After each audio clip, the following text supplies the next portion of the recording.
Hi, everybody.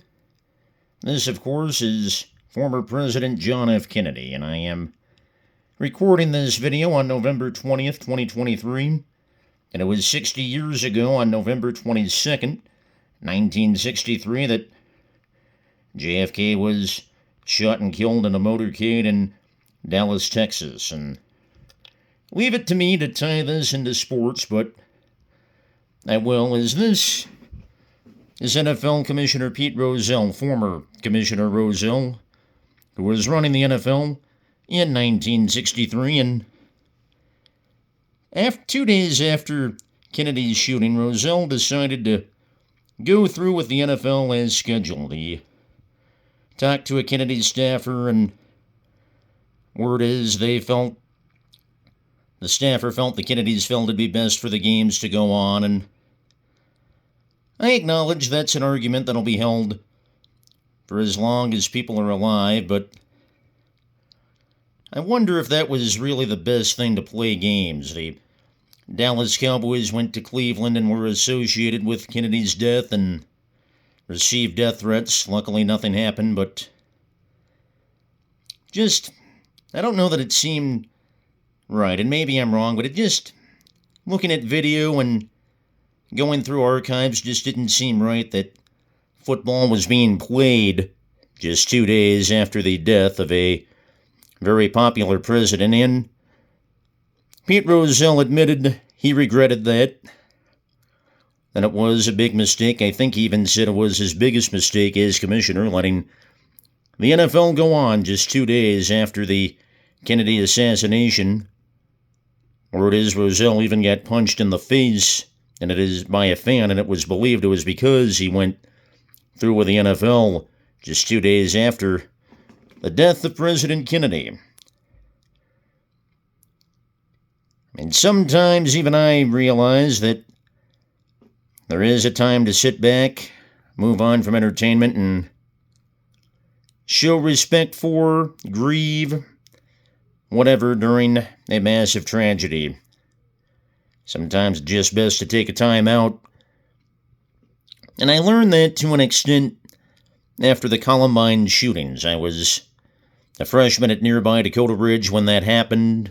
The shootings happened, and I was back at school all of 2 days later, and that wasn't right. Even a teacher of mine, Mr. Lone, my social studies teacher, said a couple times, "I don't know why we are here, but we're here." And then I think about 9/11. I was a senior at Dakota Ridge when that happened, and I thought at the time, the world doesn't stop, we need sports. Well,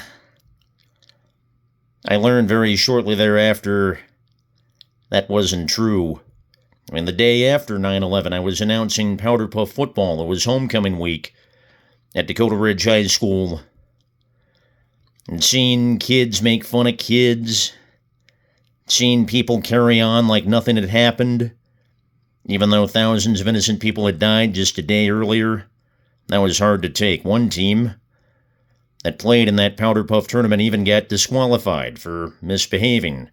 They were yelling at teachers, complaining about everything. I mean, here they are getting beaten in a football game, and they were going nuts about that. Day after 9/11, just hard to take. And I think I mentioned this a couple years ago when I did a video about 9/11, and one kid the following February was complaining about how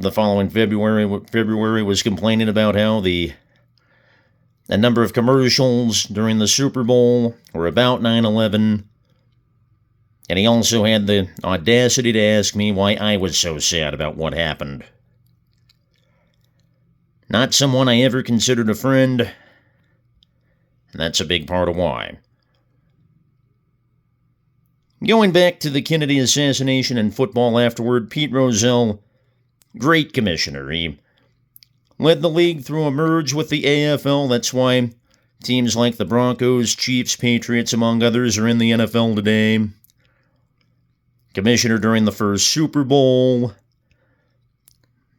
Helped bring in Monday Night Football. And the big part of why football became America's national obsession sports-wise. Just probably shouldn't have played football 2 days after the horrific death of President Kennedy. Just my thoughts for the day. Thank you for watching. Enjoy the rest of your day. I'll talk to you before the month of November is done. Take care, everyone.